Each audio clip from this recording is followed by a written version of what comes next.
الحمد لله حمدا موافيا لنعمه مكافيا لمزيده والصلاة والسلام على محمد وآله وصحبه وجنوده. أما بعد فقد قال الله تعالى: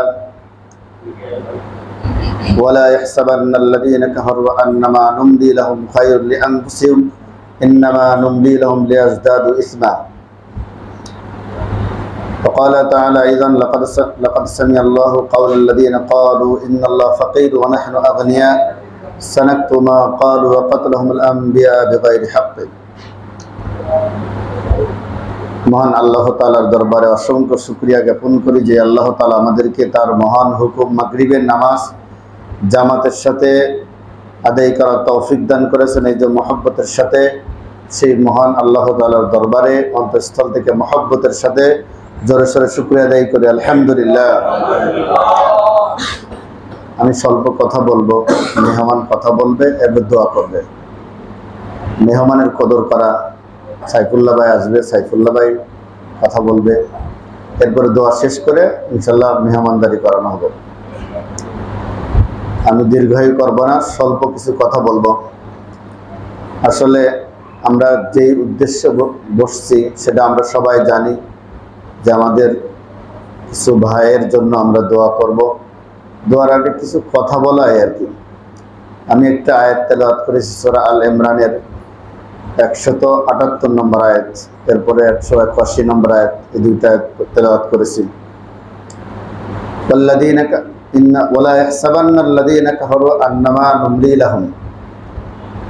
কোনো ধরনের ভূমিকা ছাড়াই আল্লাহ তাআলার একটা আয়াত, সেটা তরজমা হলো যে আল্লাহ বলছে যারা কাফের, যারা কুফরি করে, আন্নামা নুমলি লাহুম, আমি তাদেরকে ঢিল দিই, লিয়াজদাদু ইসমা, যাতে আরো বেশি কি অপরাধ করতে পারে।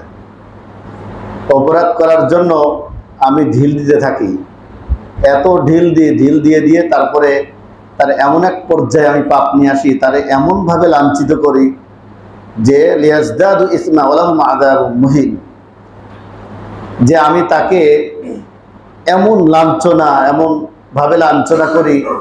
মুহিন মানে হলো এমন একটা শব্দ আল্লাহ তাআলা ব্যবহার করছে যে শব্দটা আযাব মুহিন।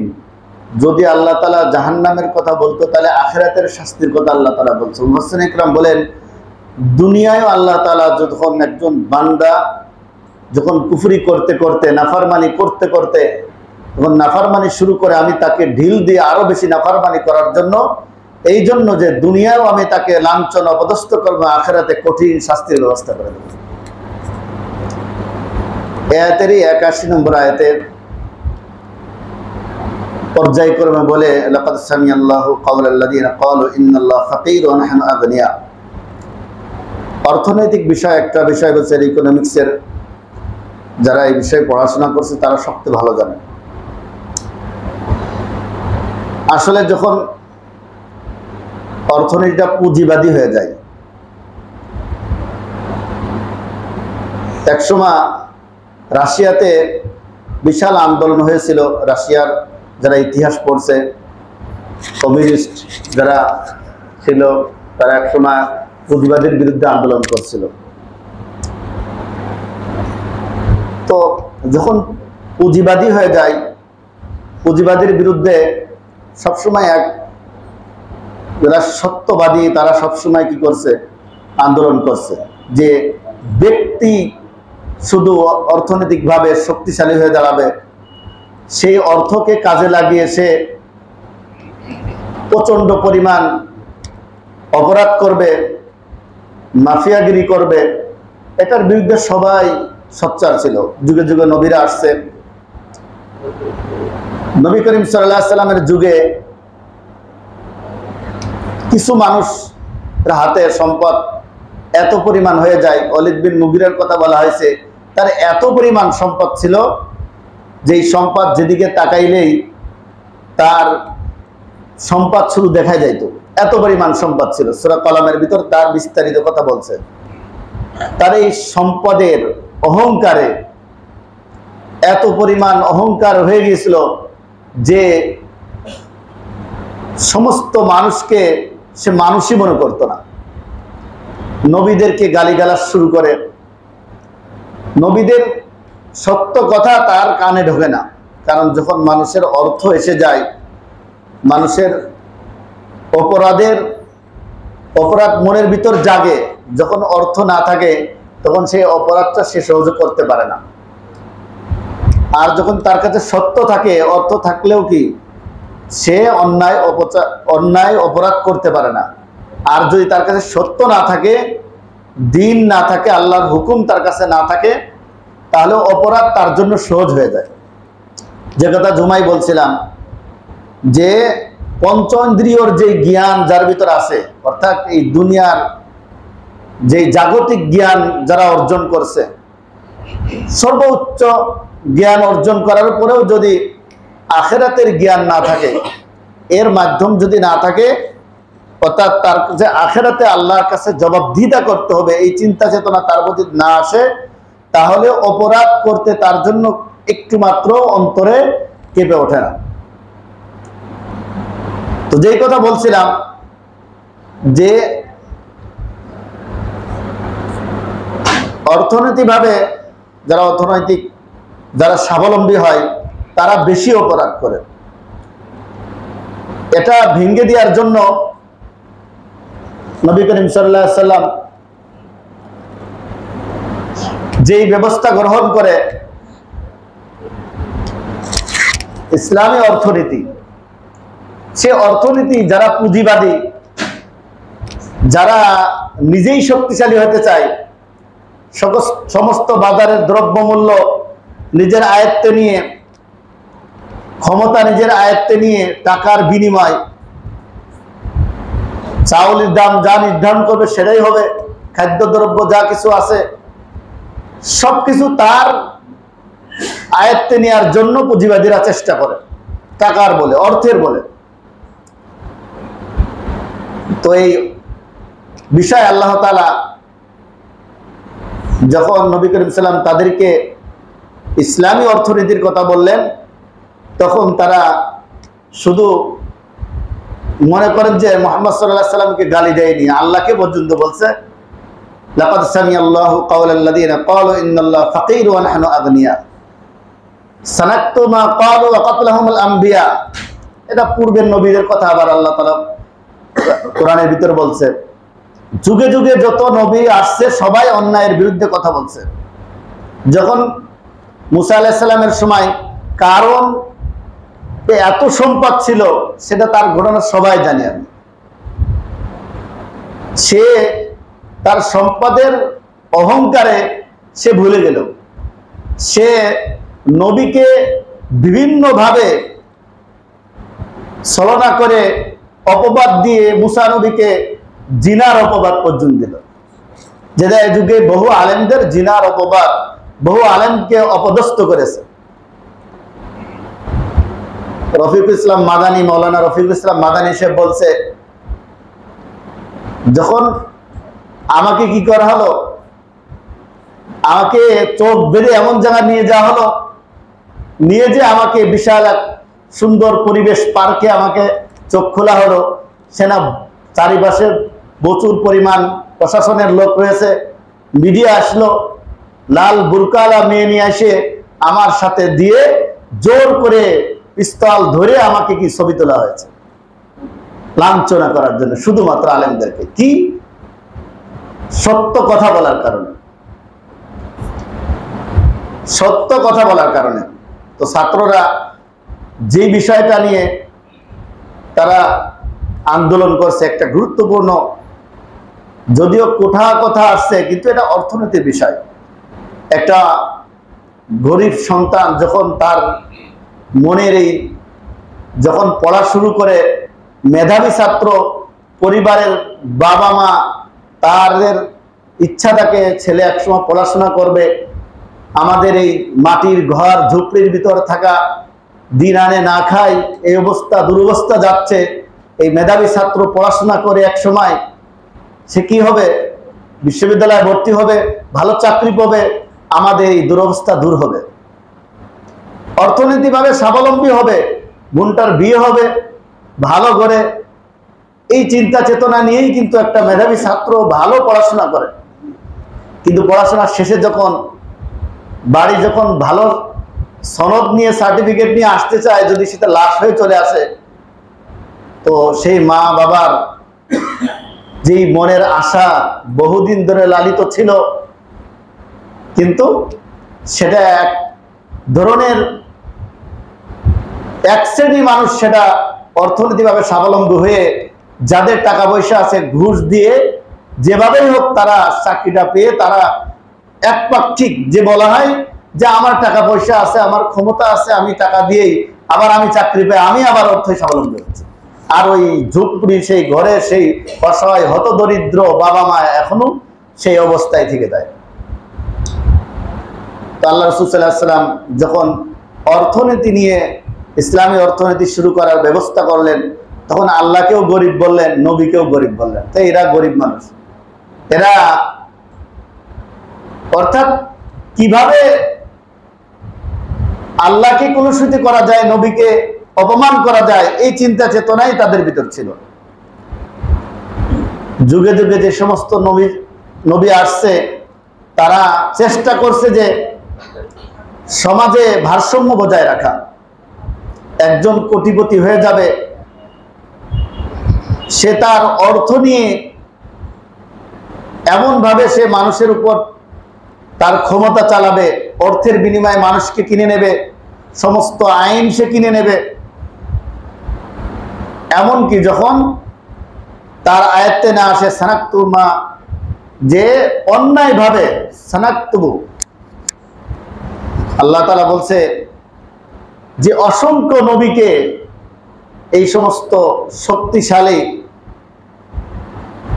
যারা নিজেদের বিপক্ষে যখন গেছে, সানাক্তুমা ক্বালু ওয়া কাতলাহুমুল আম্বিয়া, সমস্ত নবী অসংখ্য নবীকে তারা হত্যা করছে, অসংখ্য নবীকে তারা অন্যায়ভাবে তাদের উপর নির্যাতন চালিয়েছে। শুধু একটাই, তারা সত্য কথা সমাজের প্রত্যেকটা মানুষের প্রত্যেকের অধিকার যাতে পায় এই জন্য তারা কথা বলছে, কিন্তু দেখা গেছে কি তাদেরকে হত্যা করছে। আমি কথা দীর্ঘায়িত করব না, সর্বশেষ কথা যেই কথাগুলো আমাদের অবশ্যই জানানোর কথা বলছে, আমাদের দায়িত্ব এগুলা। বিশেষ করে যে যুগেই যারা যত চেষ্টা করছে, মুসা আলাইহিস সালামের জামানায় ফেরাউন যেভাবে চেষ্টা করছে তার ক্ষমতাকে ধরে রাখার জন্য, অল্প সময় তাকে কানা চুবনি দিয়েছে আল্লাহ তাআলা। নমরুদ চেষ্টা করছে, মশার মাধ্যমে তাকে শেষ করে দিয়েছে। সব থেকে এটা আগের যুগের কথা, রাসূল সাল্লাল্লাহু আলাইহি ওয়াসাল্লামের যুগে আবু জেহেলের ক্ষমতা কম ছিল না, উতবার ক্ষমতা কম ছিল না, এক মিনিটে শেষ হয়ে গিয়েছিল। পরবর্তীতে এটা ওয়াল্লাযীনা কাফারু, যারা কুফরি তাদের কথা বলা হয়েছে। এছাড়াও যারা ভেশধারী মুসলিম, বিশেষ করে আমরা যদি হাজ্জাজ বিন ইউসুফের কথা পড়ি, তার কথা যখন আমি পড়ছিলাম ভাবছিলাম কত নিষ্ঠুর, সে আলেমদের সাহাবাদেরকে পর্যন্ত হত্যা করছে, সে তার কারাগার করে উপরে খোলা রেখে মানুষদেরকে বন্দী করে রাখছে, রোদ বৃষ্টি তার উপর চলে গেছে, এমন ভাবে তার বন্দীদেরকে কষ্ট দিয়েছে। গা শিরে উঠছে এই কথাগুলো শুনে। কিন্তু যখন আমাদের দেশের আয়নাঘরের কথা শুনি, যখন আলেমদেরকে পা দুটো উপরে বেঁধে পিটিয়ে পিটিয়ে মারছে, আমাদের স্বচক্ষে দেখা বিষয়, সেই ইতিহাস বাস্তবায়ন দেখছি আমরা। সে হাজ্জাজ বিন ইউসুফ কিন্তু শেষ হয়ে গেছে, তাকেও মেরে দিয়েছে, তার অপদস্থ অপমানিত হয়েছে যে পৃথিবী থাকা অবস্থায়। তো যেই আসুক না কেন, যে যেভাবেই আসুক না কেন, আল্লাহ ওই বললাম ওয়াল্লাযীনা কাফারু, যারা কুফরি অবলম্বন করে, লা ইয়াহসাবান্নাল্লাযীনা কাফারু আন্নামা নুমলি লাহুম খায়রুল লিআনফুসিহিম ইন্নামা নুমলি লাহুম লিয়াজদাদু ইসমা, যারা তার ক্ষমতাকে খাটিয়ে, তার অর্থকে খাটিয়ে, তার শক্তি খাটিয়ে, পাওয়ার খাটিয়ে হয়তো সে পাপ করতে থাকে, আল্লাহ বলছে আমি তার পাপ করা আরো সুযোগ করে দিন, আরো বেশি পাপ করার সুযোগ করি, পরে এমন ভাবে তাকে লাঞ্ছিত করব যে লাঞ্ছনার কথা সে কল্পনাও করতে পারবে না, এমন ভাবে লাঞ্ছনা করবে। তো যাই হোক, ছাত্ররা আমাদের ভয়কে কাটিয়ে দিয়েছে, যেটা অন্য কেউ পারেনি। সেই লক্ষ্যেই আমাদের বড়রা যেই কথাগুলো বলছে সেটা আমাদের প্রত্যেকটা মহল্লায় মহল্লায় বলার কথা বলছে। আমরা জুমায় বলবো, সেটা এখনো বলছি। সেটা হলো যে আমরা যারা ক্ষমতায় ছিল তারা যেইভাবে অন্যায় অবিচার করছে, সেই একই অন্যায় অবিচার যদি আমাদের দ্বারা হয় তাহলে তাদের আর আমাদের ভিতর কোনো পার্থক্য নেই। নবী করিম সাল্লাল্লাহু আলাইহি ওয়াসাল্লাম মক্কায় থাকা অবস্থায় বিলাল রাদিয়াল্লাহু তাআলা আনহুকে পাথর এই হাতে দিয়েছে, এই হাতে দিয়েছে, বুকে দিয়েছে, গরম বালুর ভিতর শোয়ায় রাখছে। সেই বিলালই কিন্তু মক্কার প্রান্তে এসে আবার তাদের উপরই শক্তি সমস্ত কিছু তার হাতে চলে আসলো। নবী করিম সাল্লাম সেজদায় গেছে, পচা ভুড়ি এনে তার মাথায় দিয়েছে। নবী করিম সাল্লাল্লাহু আলাইহি ওয়াসাল্লাম সেই মক্কার মানুষের উপরেই কি আবার তার সকল ক্ষমতা চলে এসেছিল। কিন্তু নবীজি যখন মক্কাতে ঢোকে, তার মাথায় কালো পাগড়ি ছিল, মাথা তার তার সম্মান দেখে, তার যে আমি ক্ষমতা পেয়েছি বলে আমি অহংকার দেখে বুক ফুলে মাথা উঁচু করে আমি কিছু করবো, এমন কিছু না। হাদিসের ভিতরে আসছে নবী করিম সাল্লাল্লাহু আলাইহি ওয়াসাল্লাম বিনয় দেখাতে গিয়ে মাথায় এমন ভাবে নিচু করছে যে পিছনের পাগড়িটা সামনে চলে আসছে। কত বিনয় হয়েছে। সব থেকে আবু সুফিয়ান যে মক্কা বিজয়ের আগ পর্যন্ত কি করছে, মুসলমানদের সবসময় বিপক্ষে থাকছে, পরবর্তীতে ইসলাম গ্রহণ করছে। আবু সুফিয়ান রাদিয়াল্লাহু তাআলা মক্কায় ঢুকে নবীজি সাধারণ ক্ষমা করে বললেন, আবু সুফিয়ানের ঘরে যারা থাকবে সবাই নিরাপদ, যারা যার যার ঘরে থাকবে সবাই নিরাপদ। সাহাবারা চাইলে যে কি আমাদের উপর যেইভাবে টর্চার করছে আমরাও ওইভাবে তাদের উপর টর্চার করব। তাহলে ইসলাম আর কুফরের ভিতর কোনো পার্থক্য থাকলো না। যারা ইসলামে বিশ্বাসী, আখিরাতে জবাবদিহিতা করতে হবে, তারা এই নীতি অবলম্বন করে না যে তারা যেটা করছে তার প্রতিবাদ হিসেবে আমরাও ওইটাই করব, হিংসাবশত হয়ে সে আচরণই করব। তাহলে তো আমার আর তার ভিতর কোনো পার্থক্য থাকলো না। এর জন্য বড়দের প্রথম কথা হলো যে আমরা যারা ইসলাম বিশ্বাসী করি, যারা আমরা মনে করি যে না আমরা আল্লাহকে ভয় পাই, তো তারা যেগুলো অন্যায় করছে আমরা সেই অন্যায়ের ভিতর জড়িত হব না, কোনোভাবেই না। সে যেভাবেই হোক, ক্ষমতা খাটিয়ে তার উপর শাসন করা, লুটতরাজ করা, এগুলো সম্পূর্ণ নিষেধ করা হয়েছে। কোনোভাবেই যেন আমাদের সন্তানেরা আমরা যেন এগুলো না করি। আমরা আমাদের ভালোবাসা আমরা দেখাইব যে আমরা অন্যায়ের সাথে না, আমরা যারা সত্য আছে তাদের সাথে আমরা। এক নম্বর কথা এটা। এরপরে হলো সংখ্যালঘু যে সমস্ত লোক রয়েছে বিনা কারণে, তাদের উপরে আমরা কোনো ধরনের টর্চার করব না। বিনা কারণে কোনোভাবেই তাদের উপাসনাগুলো, এটা ইসলামে এগুলো কোনোভাবেই সাপোর্ট করে না যে যারা অন্য ধর্মাবলম্বী তাদের উপরে, তাদের উপাসনার উপর আক্রমণ করা, তাদের ভাঙচুর করা, এগুলো নিষিদ্ধ। এগুলো আমরা নিজেরাও বিরত থাকবো, অন্যদেরকেও বিরত রাখার চেষ্টা করব, কোনোভাবে এটা করবো না। সর্বশেষ যেই কথাটা বলবো, অনেক কথা বলছে, তার ভিতর সর্বশেষ যেই কথাটা আমি শেষ করব, মেহমানরা বলবে, সে কথা হলো যে আমরা যদি আগামীতে যারা আমরা সাধারণ মানুষ আছি, আমরা একজন ইমাম নির্ধারণ করার ক্ষেত্রে বহু সৎ মানুষদেরকে ডেকে ইমাম নিয়োগ দিই আমরা, কেন সে আমাদের নেতা। ইমাম সাহেব যখন ভুল করে তাৎক্ষণিক আমরা পিছন থেকে লোকমা দেওয়ার এই সাহসিকতা আমাদের থাকে, কেন সে ভুল করছে সঙ্গে সঙ্গে আমরা লোকমা দিই। তাহলে এগুলো কেন দেয়া হচ্ছে? এগুলো আমাদের শিক্ষা দিচ্ছে, যখন একজন ইমাম সাহেব লোকমা দেওয়া হয়, ভুল করছে, সেই লোকমাটা যদি ফরজিয়াত হয়, ফরজিয়াতের বিষয়, মনে করেন 4 রাকাত নামাজ হয়ে গেছে, ইমাম সাহেব আবার উঠে দাঁড়িয়ে যাচ্ছে, তাহলে লোকমা দেয়া লাগবে 1 বার 2 বার 3 বার। লোকমা যদি ইমাম সাহেব গ্রহণ না করে তো ইমাম ক্যান্সেল।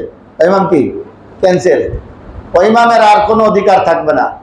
তাৎক্ষণিক কি মুসল্লিরা সব বসেই থাকবে, ইমাম দাঁড়িয়ে গেলেও মুসল্লি দাঁড়াবে না। ফরজিয়াতের বিষয়, সমস্ত মুসল্লি কি বসে থাকবে, যে কোনো একজন ইমাম হয়ে প্রয়োজনে কি করবে, নামাজ কমপ্লিট করবে, ইমামকে বাদ দিয়ে দেবে। ফরজিয়াতের ক্ষেত্রে ঠিক তদ্রূপ ভাবে আল্লাহ তাআলার হুকুমত কায়েমের জন্য এটা একটা ফরজিয়াত বিষয়। আল্লাহর হুকুমত, আল্লাহর হুকুম চলবে পৃথিবীতে, এই ফরজিয়াতের বিষয়।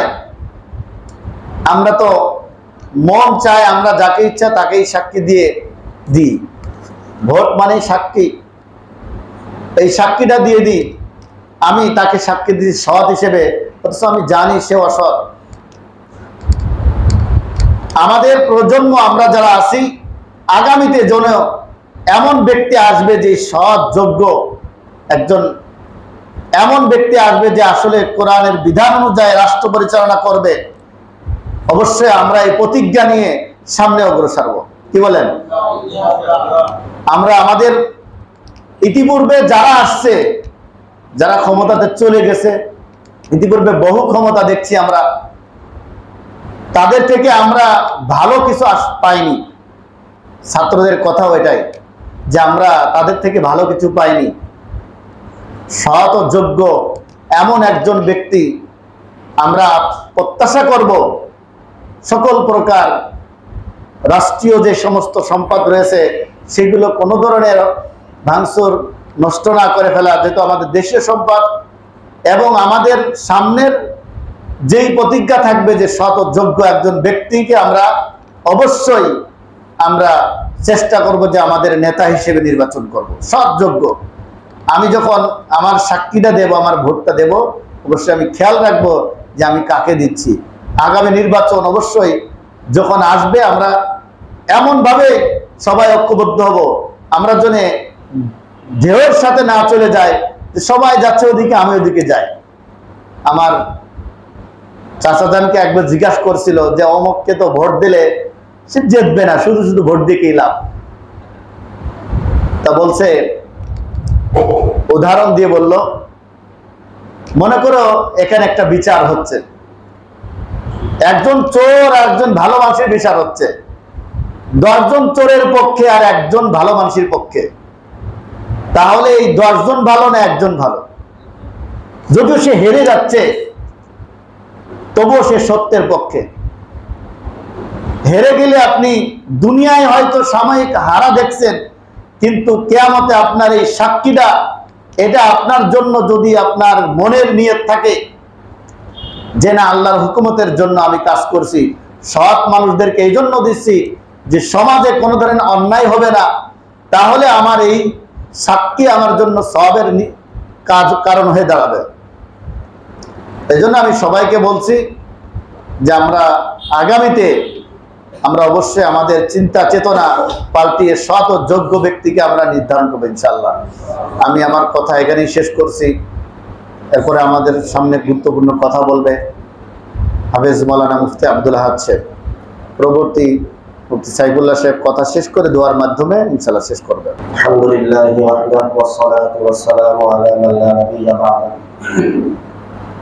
أما بعد فأعوذ بالله من الشيطان الرجيم بسم الله الرحمن الرحيم ولا تقولوا لمن يقتل في سبيل الله أموات بل أحياء عند ربهم يرزقون وقال تعالى قل جاء الحق وزهق الباطل إن الباطل كان زهوقا صدق الله العلي العظيم سبحانك لا علم لنا إلا ما علمتنا إنك أنت العليم الحكيم الحمد لله আমরা সকলে শুকরিয়া আদায় করব। আলহামদুলিল্লাহ, এতক্ষণ ধরে হুজুর গুরুত্বপূর্ণ আলোচনা করেছেন। এই আলোচনা করার পরে আর আলোচনা থাকে না। আমি আসলে এক ভেবাচাকায় পড়ে গেছি। সামনে এক সিনিয়র বড় ভাই আলোচনা করে গেছে, পরবর্তীতে আমার এক বড় ভাই আলোচনা করবে, মাঝখানে আমার বলার কিছু নাই। তারপরেও বড়দের কথা রাখার জন্য আমি অগোছালো কিছু কথা বলবো, অগোছালো কিছু কথা বলবো। সেটা হচ্ছে, প্রথম কথা হচ্ছে, এই যে আজকে আমাদের বসা, এখানে আলোচনা করা, এটা প্রচার হওয়া যেমন প্রয়োজন, এটা মনোযোগ দিয়ে শোনাও তেমন প্রয়োজন। কি বলেন, ঠিক না? আমি প্রচার করলাম, মানুষের দ্বারে দ্বারে পৌঁছে দিলাম, অথচ আমি আমল করার ব্যাপারে একেবারেই অলস থাকলাম, বলেন লাভ আছে কোনো? নাকি আমাদের প্রত্যেকের আমল করার দরকার আছে? এই জন্য আমি অনুরোধ করবো, অল্প কিছু সময় কথা বলা হবে, কেউ উঠাউঠি করবেন না, বিশৃঙ্খলা করবেন না। দ্বিতীয় কথা হচ্ছে, আজকে আমাদের এখানে বসার উদ্দেশ্যটা কি বলেন তো দেখি? আমি সবার কাছ থেকে উত্তর আশা করব। আমাদের এখানে বসার উদ্দেশ্যটা কি বলেন, বলেন, সবাই বলেন। শহীদদের জন্য দোয়া করা, নাকি এই অনুষ্ঠানের পরে একটু খাবারের আয়োজন করা হয়েছে, তাবারকের ঘোষণা দেওয়া হয়েছে, এই জন্য বসা? আল্লাহ মাফ করুন, এই নিয়ম করাই যাবে না। কারণ ইমাম বুখারী রাহিমাহুল্লাহ তার এত গুরুত্বপূর্ণ কিতাব শুরুই করেছে ইন্নামাল আমালু বিন্নিয়াত, অর্থাৎ সমস্ত কাজের কর্মফল নির্ভর করবে, ডিপেন্ড করবে নিয়তের উপর।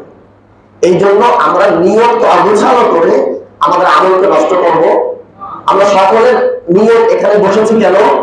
শহীদদের মাগফিরাত কামনা করার জন্য।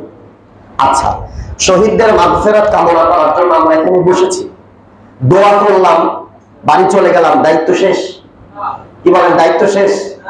আলোচনাটা এখান থেকেই মনে রাখবেন। আমি অগোছালো কথা বলতেছি, কিন্তু আমার কাছে যেগুলি কথা গুরুত্বপূর্ণ মনে হয়েছে, যদিও হুজুর বলেছে, আরেকবার একটু বলবো। আমরা এখানে শহীদদের জন্য দোয়া করব। কাদেরকে আমরা শহীদ বলছি? যারা আমাদেরকে স্বাধীন করার জন্য নিজের তাজা রক্ত ঢেলে দিয়েছে। এই তো ইনারা যে শহীদ, এই ব্যাপারে কিন্তু কারোর কোনো মতামত নেই। নিঃসন্দেহে তারা শহীদ। কেন? কারণ সকল ফতোয়ার কিতাবের মধ্যে, সকল উলামায়ে কেরামের মতে, যে ব্যক্তি নিজের অধিকার আদায় করতে চায়, যে নিজের জান মাল হেফাজত করতে চায়, রক্ষা করতে চায়, এমন সময় যদি সে মাজলুমের আঘাত, জালেমের আঘাতে আহত হয়, নিহত হয়, মাজলুম হয়, মারা যায়, তাহলে সে শহীদ। এই বিষয়ে কারোর কোনো সন্দেহ? এখন যাদেরকে আমরা শহীদ বলছি, তারা যে নিজেরা মারা গিয়েছে, নিজেদের রক্ত ঢেলে দিয়েছে, উদ্দেশ্য ছিল কি বলেন তো দেখি? নিজের ন্যায্য অধিকারটা আদায় করে দাও। তার মানে ইনারা যে শহীদ, এই ব্যাপারে কোনো সন্দেহ? এখন কথা হলো, ইনারা যে রক্তটা ঢেলে দিল, কারণটা কি ছিল? আজকের এই দিনে বর্তমান সময়ে যেটা হচ্ছে, যে যেভাবে পারছে লুটপাট করছে। এই জন্য তারা আমাদেরকে স্বাধীন করে গেছে। বলেন, এই জন্য তারা স্বাধীন করে গেছে। তারা নিজেদের রক্ত ঢেলে দিয়েছে। আর এখন বর্তমানে আমরা যে স্বাধীনতার গন্ধ পাচ্ছি, স্বাধীনতা বলে স্লোগান দিচ্ছি, স্টাম্প রড হাতে নিয়ে যে লুটপাট করছি, তাহলে আগের যে জালেম ছিল আর আমাদের মাঝে কোনো পার্থক্য রইল? কি বলেন, পার্থক্য আছে? আল্লাহর কসম করে বলছি, আল্লাহর কসম করে বলছি, যদি বর্তমান সময় এই সময়টাকে কেউ সুযোগ মনে করে, আর কোন যুবক ভাই এই লুটপাট করার মন মানসিকতা পালন করে রাখে, আল্লাহর কসম করে বলছি, দুইজন আলেমকে সাক্ষী রেখে বলছি, আল্লাহকে সাক্ষী রেখে বলছি, এই সমস্ত শহীদ ভাইদের রক্তের সাথে গাদ্দারি করা। এই সমস্ত ভাই যাদেরকে আমরা শহীদ বলে আখ্যা দিচ্ছি, তারা নিজেদের রক্তকে ঢেলে দিয়েছে, তাদের রক্তকে অমূল্যায়ন করা হবে, তাদের রক্তের সাথে বেঈমানি আর গাদ্দারি করা। এই জন্য এমন কোন কর্ম যেন আমাদের কাছ থেকে প্রকাশ না পায় যে আমরা আগের ওয়ালার মতো পথ ধরে অনুসরণ করি, আর তাদেরকে আল্লাহ পাক যেভাবে পদচ্যুত করেছে, অপমান লাঞ্ছিত করেছে, আমাদের লাঞ্ছিত হতে আর বেশি দেরি হবে। কারণ আল্লাহ তাআলার কাছে লিখে আছে, আল্লাহ পাক সব মাফ করে দিবে, শিরক আর জালেমের গুনাহ আল্লাহ তাআলা মাফ করবে। হাদিসের মুসনাদ আহমদের মধ্যে এক হাদিস আসছে, আল্লাহ রাসূল সাল্লাল্লাহু আলাইহি ওয়াসাল্লাম বর্ণনা করেন, কিয়ামতের দিন বিচারের ব্যবস্থাপনা দুই ধরনের হবে। বিচার ব্যবস্থাপনা দুই ধরনের হবে। একজন বান্দাকে আল্লাহ তাআলা কাছে ডাক দিবে, ডাক দিয়ে আল্লাহ রাব্বুল আলামিন তার অনেক গুনাহের কথা স্মরণ করায় দিবে। আল্লাহ তাআলা বলবে, তুমি কি অমুক গুনাহ করেছিলে? আল্লাহ তাআলার কাছে অস্বীকার করার কোনো সুযোগ নাই। বান্দা বলবে, হ্যাঁ আমি করেছি। তুমি ফজরের নামাজ না পড়ে ঘুমিয়েছিলে? হ্যাঁ আল্লাহ, আমি ঘুমিয়েছিলাম। হ্যাঁ তুমি অমুক অপরাধ করেছিলে, অমুক গুনাহ করেছিলে, আল্লাহ বারবার গুনাহের কথা স্মরণ করায় দিবে আর বান্দা স্বীকার করবে। সর্বশেষ আল্লাহ রাব্বুল আলামিন বান্দাকে ডেকে বলবে, বান্দা শোনো, তোমার আমলনামা আমি দেখেছি, তুমি অস্বীকার করার কোনো সুযোগ নাই। তোমার আমলনামার মধ্যে অনেক গুনাহ আছে যেগুলো আমি আল্লাহ জানি, তুমিও জানো, তুমিও স্বীকার করেছো, কিন্তু তোমার আমলনামার মধ্যে কোন শিরক আর কুফরের গুনাহ আমি আল্লাহ পাই নাই, এবং কোন জুলুমের কোন গুনাহ আমি আল্লাহ পাই নাই। এই কারণে আজকে আমি আল্লাহ তোমাদের সবার সামনে মাফ করে দিলাম। বলেন তো এই বান্দাকে আল্লাহ তাআলা মাফ করলো কেন? দুই ধরনের গুনাহ আল্লাহ তাআলা তার আমলনামায় পান নাই। কি পান নাই? শিরক আর কুফরের গুনাহ পান নাই, আর সে জালেম ছিল না, অন্য কারো হক নষ্ট করেন নাই। এই জন্য হাজারো গুনাহ আল্লাহ তাআলা জানে, সেও স্বীকার করেছে, তবুও আল্লাহ তাআলা তাকে সবার সামনে মাফ করে দেন। আরেকজনকে ডাক দিয়ে, যেটাকে সুউল হিসাব বলা হয়েছে হাদিসের ভাষায়, ডাক দিয়ে বলবে, বান্দা তুমি অমুক গুনাহ করেছিলে? হ্যাঁ করেছিলাম। অমুক গুনাহ করেছিলে? হ্যাঁ করেছিলাম। অমুক গুনাহ করেছিলে? বারবার স্মরণ করায় দিয়ে বলবে, আল্লাহ শোনো, তোমার গুনাহ সম্পর্কে আমি জানি, তুমিও তোমার গুনাহ সম্পর্কে স্বীকার করেছো, তবে শুনে রাখো, তোমার আমলনামার মধ্যে তুমি জালেম ছিলে, অন্য বান্দার হক নষ্ট করেছিলে, আর শিরক কুফরি করেছিলে। এই কারণে আজকে প্রতিটা গুনাহের হিসাব দিয়ে তারপরে তোমাকে জান্নাতে যেতে হবে। এটাকে হাদিসের ভাষায় বলা হচ্ছে সুউল হিসাব। বলেন তো কোন বান্দার পক্ষে হিসাব দিয়ে জান্নাতে যাওয়া সম্ভব? এই জন্য খুব ভয় পেতে হবে। আজকে যে জালেম শাসকের বিরুদ্ধে আমরা স্লোগান দিচ্ছি, যাকে আমরা স্বৈরাচার বলছি, তাদের আর আমাদের আমলের মধ্যে পার্থক্যটা কোথায়?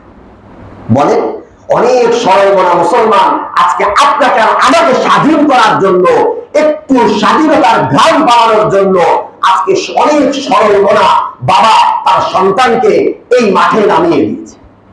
বিস্তারিত ঘটনা আমাদের মুফতি সাহেব ভাই বলবেন, আমি ছোট্ট সংক্ষিপ্ত ভাবে বলি। আজকে আমরা গেছিলাম এক শহীদ ভাইয়ের কবর জিয়ারতের জন্য।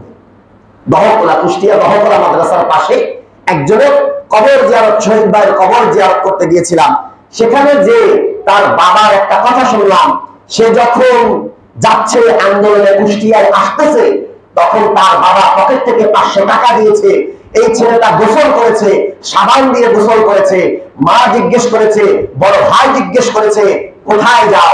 বলছে, আজকে আমি শহীদ হতে যাচ্ছি, আমি সাবান দিয়ে গোসল করেছি, শহীদ হতে যাচ্ছি, আমি আর ফিরে আসবো না।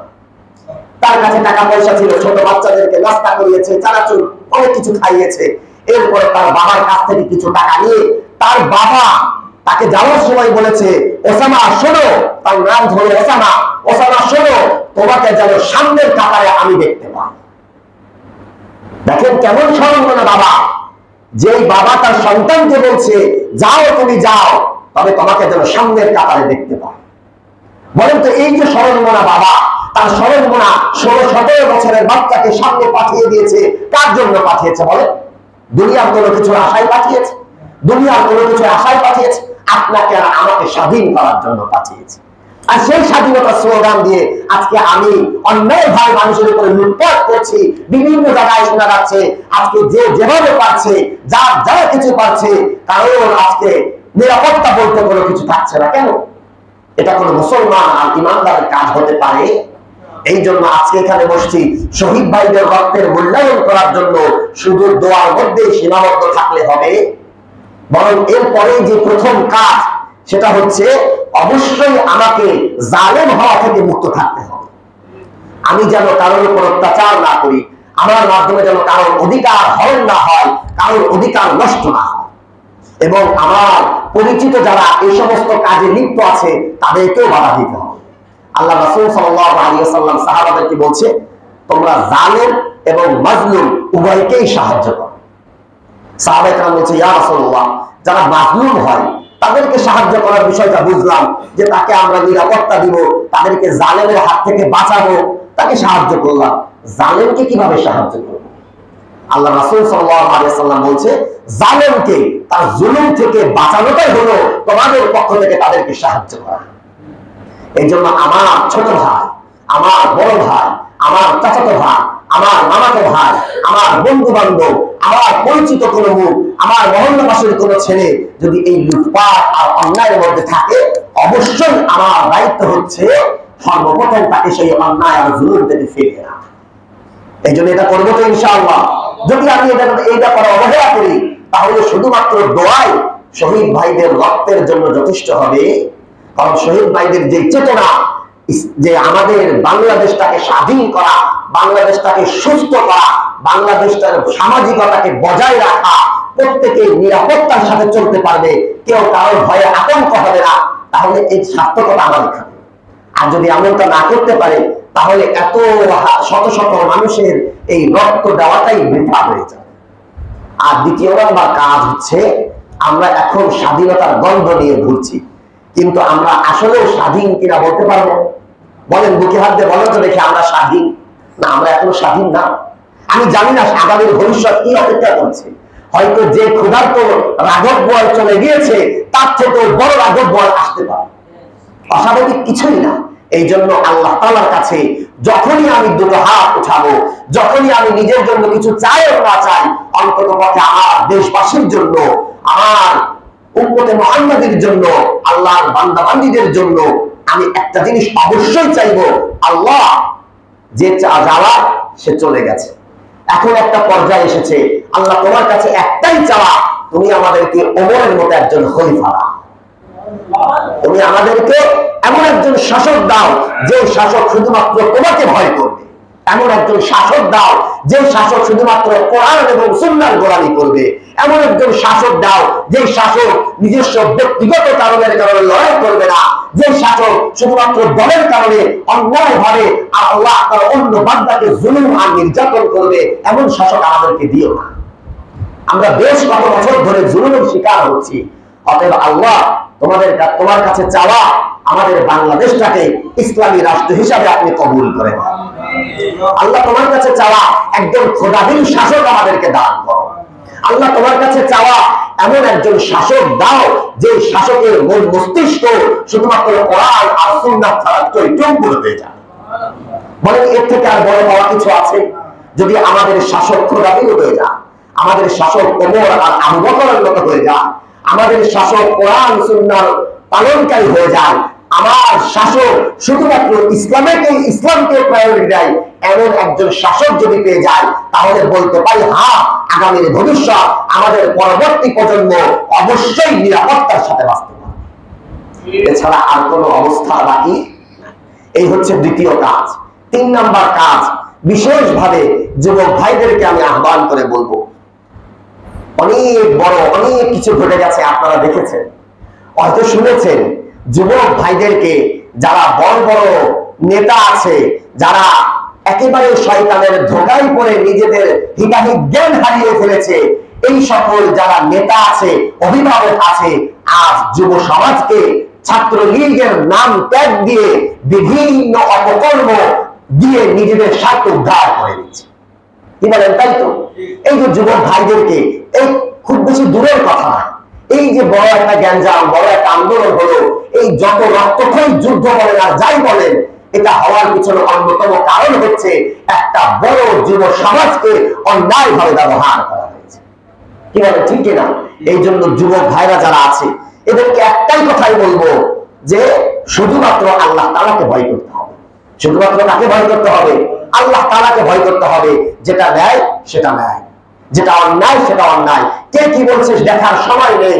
আমার কোরআন আমাকে কি বিধান দিয়েছে, আমার আল্লাহ আমার জন্য কি জীবন পরিচালনা করার মাধ্যম দিয়েছে, এটাই স্পষ্ট।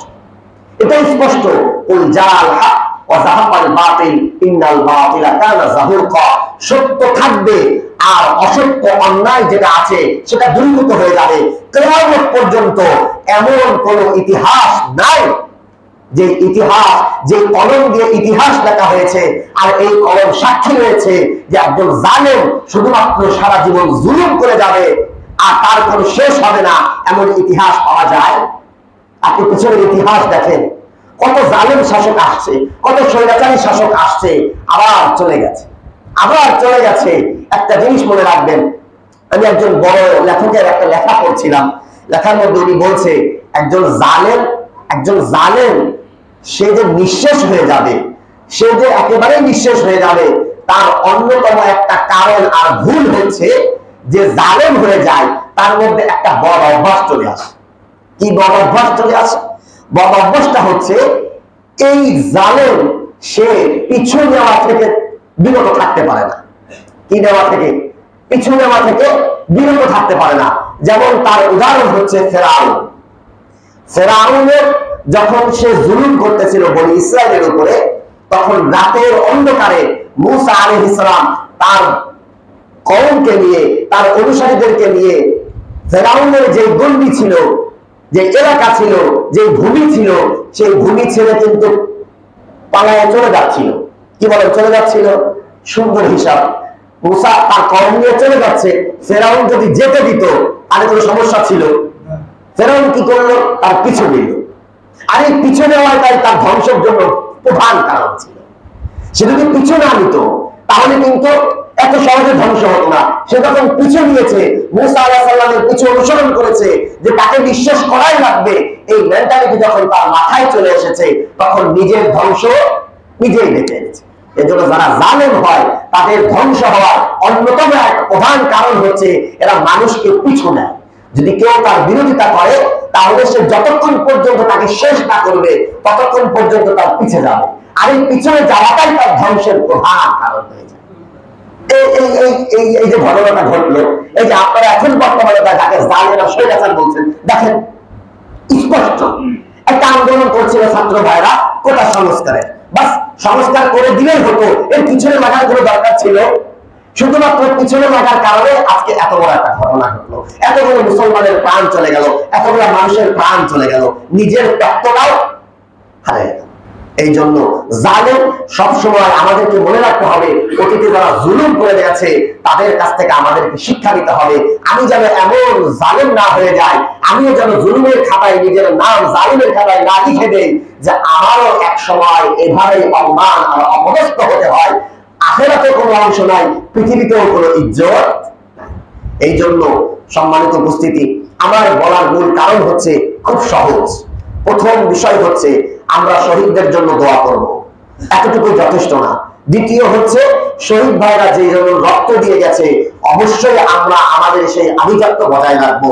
আমরা এই দেশটাকে আর লুণ্ঠন করতে, লুটপাট করতে দিব না। এটা হচ্ছে ঈমানের দাবি। 3 নম্বর হচ্ছে আমরা একজন ইসলামিক শাসক, একজন ওমর রাদিয়াল্লাহু তাআলা আনহু, আবু বকরের মতো খোদাবিহীন একজন শাসক আল্লাহ তাআলার কাছে চাইব, কামনা করব। আর 4 নম্বর হচ্ছে যুবক ভাইরা অবশ্যই আল্লাহ তাআলাকে ভয় পেতে হবে, এবং যে যত বড় নেতাই হোক, অভিভাবক হোক না কেন, অন্যায়কে অন্যায় বলতে হবে আর ন্যায়কে ন্যায়ের জায়গায় রাখতে হবে। যেখানে ইসলাম আর কুফরি আসবে, যেখানে জুলুম আর মাজলুম আসবে, সেখানে আমি কাউকে বুঝি না, আমার কোরআন আমাকে যা বলবে, আমার সুন্নাহ আমাকে যা বলবে, আমি সেটা মানতে বাধ্য করবো তো ইনশাআল্লাহ। এই জন্য আমি সকলকে বলবো আমরা এই 4টা বিষয়ের উপরে আমল করব, চেষ্টা করব, নিজেরাও আমল করব, আশেপাশে যারা আছে তাদেরকেও এই 4টা কথা পৌঁছায় দিব, করবো তো ইনশাআল্লাহ। আল্লাহ তাআলা আমাদের সকলকে আমল করবার তৌফিক দান করুন। আল্লাহ তাআলা আমাদের সকলের জন্য একজন খোদাবীর শাসক নির্বাচন করে দেন। আল্লাহ তাআলা আমাদের সকলকে জালেম হওয়া থেকে হেফাজত করুন। আল্লাহুম্মা আমিন। اللهم صل على محمد وعلى ال محمد كما صليت على ابراهيم وعلى ال ابراهيم انك حميد مجيد. السلام عليكم ورحمة الله وبركاته. الحمد لله, আল্লাহ তাআলার দরবারে অসংখ্য অগণিত শুকর এবং সুজুদ। আল্লাহ রাব্বুল আলামিন আমাদেরকে উলামায়ে কেরামের সান্নিধ্যে দিল খুলে, মন খুলে কোরআনের এক মজলিসে শহীদদের স্মরণে আমাদেরকে কিছু সময় বসার সুযোগ করে দিয়েছেন। সে মহান রব্বুল আলামিনের দরবারে শুকরিয়া আদায় করি, বলে আলহামদুলিল্লাহ। আল্লাহ রাব্বুল আলামিন কোরআন কারীমের মধ্যে আমাদের সকল পরিস্থিতির জন্যই কি করণীয়, কি বর্জনীয়, এই বিষয়গুলো আল্লাহ তাআলা উল্লেখ করেছেন। আমরা খুশির সময় আমাদের খুশিটাকে কিভাবে প্রকাশ করব, আমরা দুঃখ বেদনার সময় এই বিষয়গুলো কিভাবে সয়ে নিব, প্রত্যেকটা অবস্থা আল্লাহ রাব্বুল আলামিন যুগে যুগে নবীদের মাধ্যম দিয়ে আমাদের কাছে পৌঁছিয়েছেন। এই সব কিছুর সমন্বয় ঘটেছে কোরআনে কারীমের মধ্যে। সকল নবীদের অবস্থা। এজন্য আল্লাহ রাব্বুল আলামিন কোরআন কারীমের এক এক সূরার এক এক মুজিজা, এক এক অবস্থা দিয়েছেন। তাফসীরের কিতাবের মধ্যে এসেছে যে আল্লাহ রাব্বুল আলামিন কোরআন কারীমের মধ্যে থাকা সূরাতুল ফাতিহার মতো এমন শানদার কোন সূরা পূর্বের কোন কিতাবের মধ্যে দেন নাই। তো ঠিক পূর্ববর্তী নবীদের জীবনী থেকে, ঘটনা থেকে ওই সকল ইবরত যুক্ত শিক্ষামূলক কথাগুলো, বিষয়গুলো আমাদের জন্য আল্লাহ তাআলা তুলে এনেছেন। যদি আদম আলাইহিস সালাতু ওয়াস সালাম থেকে শুরু করেন, তো আদম আলাইহিস সালাতু ওয়াস সালাম তিনি তো একাই ছিলেন এবং হাওয়া আলাইহিস সালাম তার সাথে ছিলেন। ওই সময় তো জনগণ ছিল না। পরবর্তীতে তার সন্তানাদির মাধ্যম দিয়ে যদি ঘটনা দেখেন, তো আল্লাহ রাব্বুল আলামিন কোরআন কারীমের মধ্যে আমাদের নবীকে বলছেন, ওয়াতলু আলাইহিম নাবা আবনাই আদম বিল হক। নবী আপনি আপনার সন্তানদের, হে নবী আপনি আদম আলাইহিস সালাতু ওয়াস সালামের সন্তানদের ঘটনাগুলো আপনার জাতির সামনে ভালো করে বর্ণনা করেন, যথাযথ রূপে বর্ণনা করেন। ইদ কাররা কুরবানান ফাতুকবিলা মিন আহাদিহিমা ওয়া লাম ইউতাকাব্বাল মিনাল আখার। যখন তারা দুইজন কুরবানি পেশ করলো, একজনের কুরবানি কবুল হইল আর একজনেরটা হইল না। ওয়া লাম ইউতাকাব্বাল মিনাল আখার, একজনেরটা কবুল হইল আর একজনেরটা কবুল হইল না। তো কুরবানি দিয়েছিল কেন, বিষয়গুলো আমরা অনেকটা জানি। একজনের দাবি যৌক্তিক ছিল আর একজনের দাবি অযৌক্তিক ছিল। একজন বলতেছিল যে আমি আমার ইচ্ছা মতো চলবো, আমি আমার পছন্দ মতো চলবো, আমার সাথে যেই বাচ্চা জন্মগ্রহণ করেছে, যেই বোনটা, সেই বোনকেই আমি বিবাহ করব। আর অথচ যৌক্তিক অবস্থা ছিল বিপরীত, একসাথে একটা ভাই আর একটা মেয়ে এভাবে জন্মগ্রহণ করতো আদম আলাইহিস সালাতু ওয়াস সালাম। তো সিস্টেম কি ছিল, আগের ভাই পরের বোনকে বিবাহ করবে, সিস্টেম এটা বিপরীত হইতে হবে, বিপরীত, যাতে করে যেহেতু ওই সময় একজন মানুষ, তার থেকেই পরিবার চলতেছে, এই সময় স্বতন্ত্র বৈশিষ্ট্য ছিল। তো একজনের দাবি যৌক্তিক আর একজনের দাবি অযৌক্তিক। তো এরপরে তো যার দাবি যৌক্তিক তার কুরবানি আল্লাহ তাআলা কি করেছেন, গ্রহণ করেছেন। আর যিনি অযৌক্তিক ছিলেন তার কুরবানি আল্লাহ তাআলা গ্রহণ করেননি। তো এই কুরবানি গ্রহণ না করার দ্বারা তার তো এটা বোঝা উচিত ছিল যে আমি ভুল, আমি অযৌক্তিক, অতএব আমি এই জায়গা থেকে ফেরত আসি। কিন্তু যিনি জালেম হন, হুজুর বলছেন কথা, যে তিনি এটা বুঝতে পারেন না। এবার কি বলছে, বলছে ক্বালা লা আকতুলান্না, তোমার দাবি যৌক্তিক হোক আর যাই হোক, আমি আমার স্বার্থ সিদ্ধি করবই, আমি তোমাকে হত্যা করব। তোমার দাবিও থাকবে না, দাবি না থাকলে আমি তো যেটা ইচ্ছা সেটা, আমার তো অপশন হয়ে যাবে। ক্বালা লা আকতুলান্না, আমি তোমাকে হত্যা করব। অথচ তার কথা বলা দরকার ছিল যে ভাই এত সময় পর্যন্ত যা হচ্ছিল ভুল ছিল, যেহেতু তোমার কুরবানি কবুল হয়ে গেছে, মানে তোমারটা সঠিক, যেটা তুমি চাচ্ছ ওইভাবেই হোক। কিন্তু সে পরিণতি কি বলো, ক্বালা লা আকতুলান্না, তোমার দাবি সঠিক, ঠিক আছে, কিন্তু আমি তোমাকে হত্যা করব। এবার এই ব্যক্তি বলছে ক্বালা ইন্নামা ইয়াতাকাব্বালুল্লাহু মিনাল মুত্তাকিন, যারা মুত্তাকি হয়, খোদাবিরু হয়, যৌক্তিক পক্ষে থাকে, আল্লাহকে ভয় করে চলে, আল্লাহ তাআলা তাদের থেকে শুধু কুরবানি কবুল করেন। যারা এই পক্ষে থাকে না তাদের কুরবানি কবুল হয় না। পরিণতি কি হয়েছে, সে কিন্তু তার বক্তব্যের দ্বারা, পরবর্তীতে কাজের দ্বারা সেই বক্তব্যকে বাস্তবায়ন করছে, হত্যা করে ফেলছে। হত্যা করছে না করে নাই, করছে। এটা পৃথিবীর প্রথম ঘটনা। পৃথিবীর কি বলে, প্রথম ঘটনা কি, একজন যৌক্তিক আর একজন অযৌক্তিক, পরিণতি হত্যা করে ফেলছে। পরিণতি কি, এর পরবর্তীতে এই খাসলতটা কি মোটামুটি বিলীন হয়ে গেছে নাকি চলমান, এখনো চলমান। এখনো কি, মাঝখানে নবীদের ঘটনা বলতে গেলে লম্বা হয়ে যাবে। নূহ আলাইহিস সালাতু ওয়াস সালাম, সূরা আরাফের মধ্যে সুবিস্তারিত আলোচনা করে এসেছে। সূরাতুল আরাফ, নূহ আলাইহিস সালাতু ওয়াস সালামের জামানা, হুদ আলাইহিস সালাতু ওয়াস সালামের জামানা, লূত আলাইহিস সালাতু ওয়াস সালামের জামানা, সালেহ আলাইহিস সালাতু ওয়াস সালামের জামানা, শুআইব আলাইহিস সালাতু ওয়াস সালামের জামানা, এরপরে মূসা আলাইহিস সালাতু ওয়াস সালামের জামানা, সর্বশেষ ঈসা আলাইহিস সালাতু ওয়াস সালামের জামানায় আসার পরে যৌক্তিক অযৌক্তিক অবস্থা চলছে। এরা যখন আল্লাহর দিকে ডাকছে তখন বলছে আমরা তোমাকে মানি না, আমরা তোমাকে মানে না। অথচ ঈসা আলাইহিস সালামের জন্মগ্রহণটা একটা অলৌকিক বিষয়, সবাই তাকে সম্মিলিত রূপে মেনে নেওয়ার কথা ছিল, কিন্তু মানে নাই। এবার আল্লাহ রাব্বুল আলামিন তাদের মধ্যে ধোঁয়াশা তৈরি করে দিয়েছেন। তাদের মধ্যে থেকে একজন ব্যক্তিকে, তারা যখন ঈসা আলাইহিস সালামকে হত্যা করার পরিকল্পনা করেছেন, তখন আল্লাহ রাব্বুল আলামিন তাদের শাস্তি তাদেরকে দিয়ে দিয়েছেন। তাদের একজন ব্যক্তির চেহারাটা ঈসা আলাইহিস সালামের নমুনা বানিয়ে দিয়েছেন। পরবর্তীতে এরা সবাই মিলে এরা ধরে কি করছে, ফাঁসি দিয়ে দিছে, হত্যা করছে, শুনে চড়াইছে।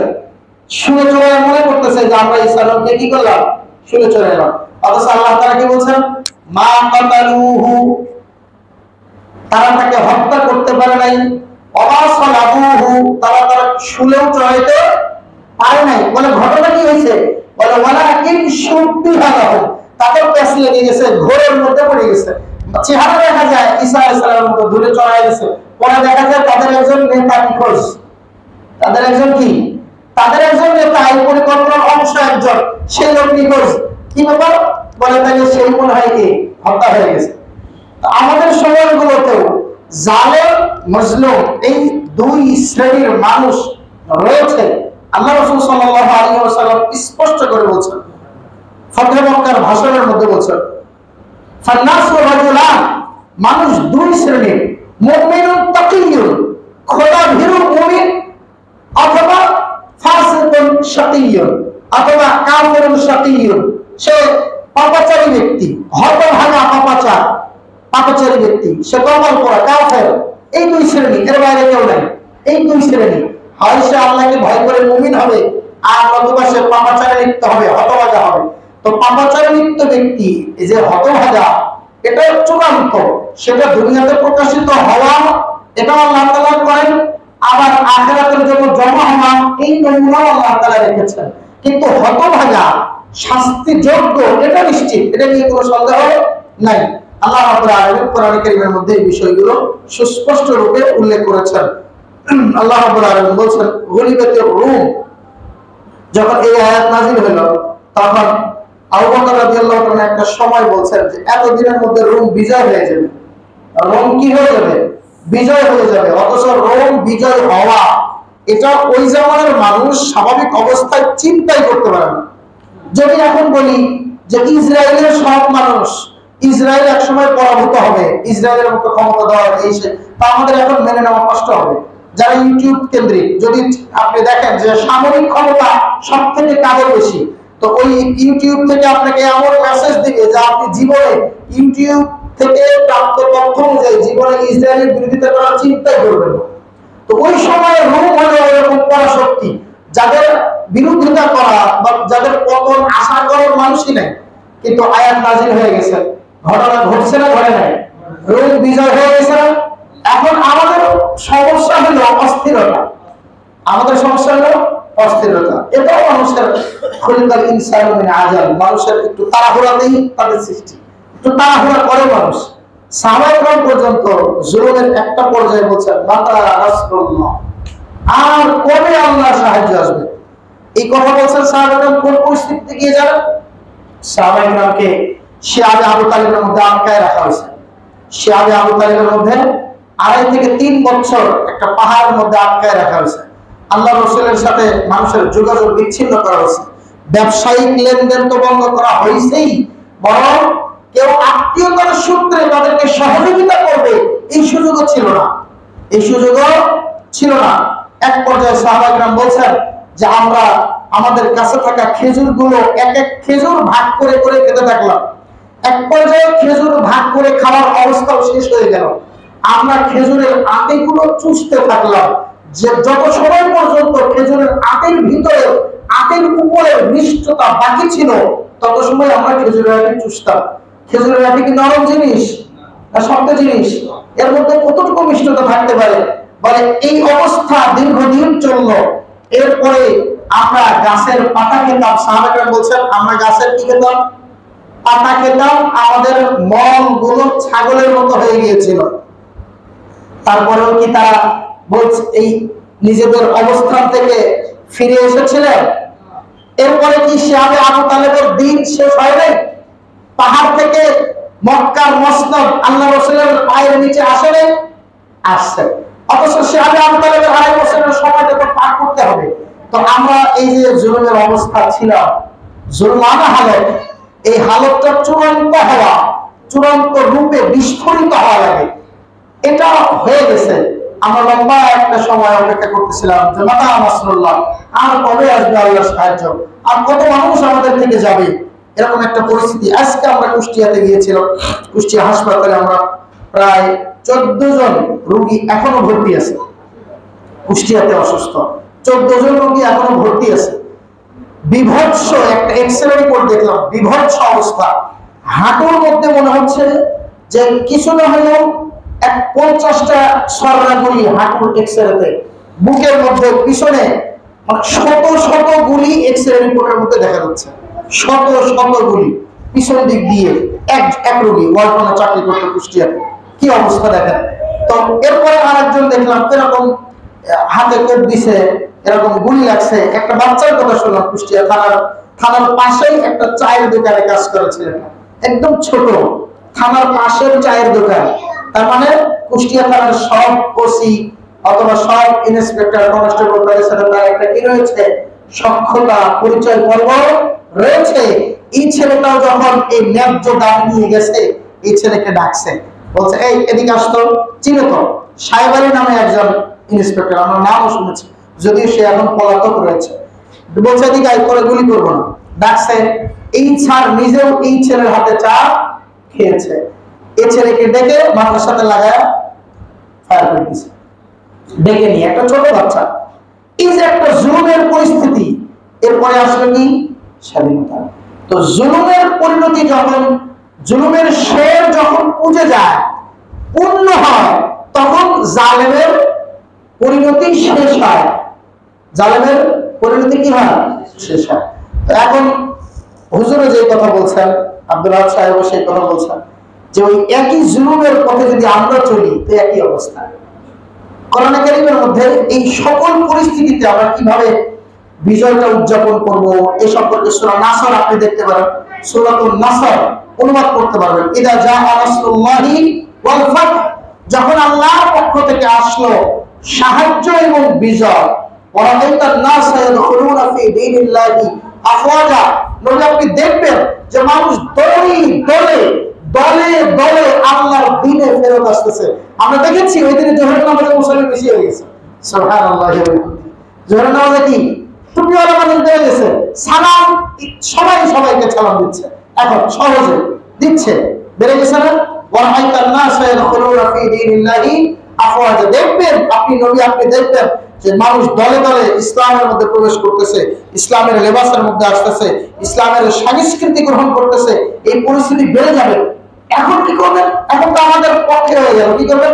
ফাসাব্বিহ বিহামদি রাব্বিকা ওয়াস্তাগফির, অতএব আপনি আল্লাহর তাসবিহ করেন, আল্লাহর প্রশংসার সাথে আল্লাহর প্রশংসা গুণকীর্তন করেন, ওয়াস্তাগফির নিজেদের জন্য উম্মতের জন্য ইস্তিগফার করেন, ক্ষমা প্রার্থনা করেন। এই হলো বিজয় উদযাপনের পদ্ধতি। আল্লাহ রাসূলকে আল্লাহ তাআলা শেখাচ্ছেন যে যেহেতু আপনার পক্ষে এসে গেছে, এখন আপনার কাজ প্রশংসা করবেন কার? আল্লাহ তাআলা। এই যে ফতহ মক্কার পরে প্রথম যে খুতবা, আল্লাহ রাসূল 2 দিন খুতবা দিয়েছিলেন, প্রথম দিন দ্বিতীয় দিন, 2 ভাগে ভাগ। প্রথম দিনের একদম প্রথম শব্দ ছিল আল্লাহ রাসূল সাল্লাল্লাহু আলাইহি ওয়াসাল্লাম বলেন আল্লাহু আকবার, আল্লাহু আকবার, লা ইলাহা ইল্লাল্লাহ, আল্লাহু আকবার, আল্লাহু আকবার। এরপরে বলেন যে সাদাকা ওয়াদা, সাদাকা ওয়াদা, ওয়া নাসারা আবদা, ওয়া হাজামাল আহজাবু ওয়াহদা। খুব খেয়াল করবেন, প্রথমে বিজয়ের পরে, মক্কা বিজয়ের পরে আল্লাহ তাআলার বরত্বের ঘোষণা দিয়েছেন। কার বরত্বের ঘোষণা দিয়েছেন? কার বরত্বের ঘোষণা দিয়েছেন? আমরাও দেখেছি যে যখন আমাদের মোটামুটি এই যে স্বাধীনতার অবস্থা, জালিম পালিয়ে গেল, তখন সারা বাংলাদেশের যত মূর্তি ছিল সব ঘুরাইয়া দেওয়া হয়েছে। ফতহ মক্কার সময় কি আল্লাহ রাসূল লাঠি দিয়ে নিজে কি করছেন?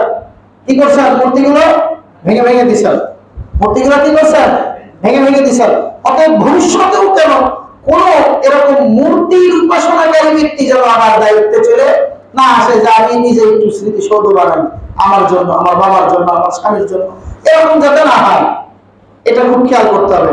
এরপরে আল্লাহর বরত্বের ঘোষণা করা হয়েছে। কার বরত্বের ঘোষণা? আল্লাহর বরত্বের ঘোষণা করা হয়েছে। এরপরে বলছে সাদাকা ওয়াদা, আল্লাহর ওয়াদা বাস্তবায়ন হয়ে গেছে। সুবহানাল্লাহ। আল্লাহ কি ওয়াদা? আল্লাহ কি ওয়াদা বলেন? জালেম থাকবে না, মাজলুম চিরকাল মাজলুমও থাকবে না, মাজলুম চিরকাল মাজলুমও। এটা আল্লাহর ওয়াদা যে তুমি জমিনের মধ্যে আল্লাহর বিধান অনুযায়ী চলো, তো আমি তোমাকে জমিনের আমানত দিয়ে দিব, জমিনের দায়িত্ব দিয়ে দিব। আল্লাহ তাআলা বলছেন এই কথা কোরআন কারীমের মধ্যে। এরপরে বলছে কি? আল্লাহ রাসূল বলছেন সাদাকা ওয়াদা ওয়া নাসরা আবদা, আল্লাহর ওয়াদা সত্য হয়েছে আর আল্লাহ তাআলা তার বান্দাকে সহযোগিতা করেছেন। এই যে কত মানুষ চেষ্টা আগে করে নাই, আমরা সবাই দোয়া করি নাই, হইছে? আল্লাহ তাআলা সহযোগিতা করছেন। ওয়া নাসরা আবদা, আল্লাহ কিছু বান্দাকে যাদের থেকে আমরা বিলকুল আশাই করি নাই, যেখান থেকে সহযোগিতার কোনো আশা আমরা করি নাই, আল্লাহ ওইখান থেকে সহযোগিতা করেছেন। যেমন একবার হাতির বিরুদ্ধে আল্লাহ তাআলা পাঠাইছেন আবাবিল। চিন্তা করছেন কার বিরুদ্ধে? হস্তি মালিক বাহিনী। আলাম তারা কাইফা ফাআলা রাব্বুকা বিআসহাবিল ফিল, তুমি কি দেখোনি যে আল্লাহ তাআলা হস্তি মালিক বাহিনীর সাথে কি আচরণ করেছেন? কি আচরণ! এর থেকে তাচ্ছিল্যতা কি হতে পারে যে আমি হাতে নিয়ে আসলাম, আল্লাহ তাআলা ছোট ছোট পাখি বানায় দিয়েছে। মোকাবেলা হবে হস্তি মালিক বাহিনীর সাথে ছোট পাখি। এর থেকে বড় লাঞ্ছনা আর কিছু আছে? বিপরীত দলের দ্বারা যদি ক্ষমতাচ্যুত হইতো তাহলে বলতো যে এক সিস্টেমে ওরা সিস্টেম করে আমাদেরকে বিদায় করছে। কিন্তু দেখেন কোনো রাজনৈতিক ইস্যুই নাই, আল্লাহ তাআলা কেমন যেন হস্তি মালিক বাহিনীর বিপরীতে পাখি ব্যবহার করে দিয়েছেন। কি ব্যবহার করছেন? পাখি ব্যবহার করছেন। এরপরে কি বলছেন দেখেন, ওয়া নাসরা আবদা, আল্লাহ বান্দাকে সহযোগিতা করেছেন। ওয়া হাযাবাল আহজাব ওয়াহদা, এই জিনিসটা খুব ভালো করে মনে রাখবেন। আল্লাহ রাসূল বলেছেন আল্লাহ তাআলা হাযাবাল আহজাব, পুরো দলকে হাযাবা পরাজিত করেছেন, পরাস্ত করেছেন, ওয়াহদা একাই। সুবহানাল্লাহ। সত্য কথা যদি বলেন, একদম দিলে মুখে হাত রেখে যদি বলেন, এই পরাজয়, এই পলায়ন, এর পিছনে আমাদের খুব বেশি অবদান নাই, এটা বাস্তব। দিলে হাত রেখে বলেন কতটুকু অবদান আমাদের আছে? খুব বেশি অবদান নাই, খুব বেশি না, হয়তো সাপোর্ট ছিল, দোয়া ছিল, হয়তো মাঝে মধ্যে অল্প একটু উপস্থিতি ছিল। মূল ভূমিকা কারা ছিল? অন্যরা ছিল না। তো আল্লাহ তাআলা একাই পুরা দলকে কি করে দিয়েছেন? পরাজিত করে দিয়েছেন। ওয়া হাযাবাল আহজাব ওয়াহদা, আল্লাহ তাআলা একাই পুরো দলকে পরাজিত করে দিয়েছেন। বিদায় হজের প্রথম বক্তব্য আল্লাহ রাসূলের এটা যে ফাতহে মক্কার প্রথম ভাষণ আল্লাহ রাসূল কি দিয়েছিলেন? এই কথাটুকু দিয়েছিলেন। এরপরে আরো লম্বা কথা ছিল, বাকি আমরা এই জিনিসটা খেয়াল রাখবো যে বিজয় কার পক্ষ থেকে আসে? আল্লাহর পক্ষ থেকে আসা। এই বিজয়, নুসরত, ফাতহ যেটাই বলেন, এগুলো আল্লাহর পক্ষ থেকে একটা নিয়ামত। কি বলেন? আর নিয়ামতের মূলনীতি হইল লাইন শাকারতুম লাযিদান্নাকুম, যদি তুমি নিয়ামতের যথাযথ মূল্যায়ন করো, শুকরিয়া আদায় করো, কৃতজ্ঞতা আদায় করো, এই নিয়ামতটা আমি তোমাদের জন্য বৃদ্ধি করব, স্থায়ী করে দেব, সমৃদ্ধ করে দেব। ওয়ালাইন কাফারতুম, যদি অবমূল্যায়ন করো, ইন্না আযাবি লাশাদীদ, নিয়ামত তো ছিনায় নিবই, আবার আমার গ্রেফতার কিন্তু খুব শক্ত, আমার পাকড়াও খুব শক্ত। ইন্না বাতশা রাব্বিকা লাশাদীদ, আল্লাহর পাকড়াও কি খুব শক্ত না? খুব শক্ত। সবকিছু সত্ত্বেও কেউ নাই, সবকিছু সত্ত্বেও কেউ নাই, এই অবস্থা হয়ে যাবে, অসহায় অবস্থা। এজন্য আমাদের কোরআন কারীম থেকে এই বিষয়গুলো সামনে আসতে হবে। বাকি আরেকটা বিষয় আমরা খুব খেয়াল রাখবো, সূরাতুল আনকাবুত নিজেরাও দেখে নেবেন। সূরাতুল আনকাবুত 10 নম্বর আয়াত, অনুবাদ দেখবেন আল্লাহ তাআলা কি বলছেন। আল্লাহ তাআলা বলছেন ওয়া মিনান নাস, মানুষের মধ্যে কত লোক আছে, কত লোক মানে কিছু মানুষ, মাইয়াকুলু আমান্না বিল্লাহ, তারা বলে যে আমরা আল্লাহর উপরে ঈমান আনলাম। মানুষের মধ্যে কিছু মানুষ এরকম আছে যারা বলে যে আমরা আল্লাহর উপরে কি করলাম? ঈমান আনলাম।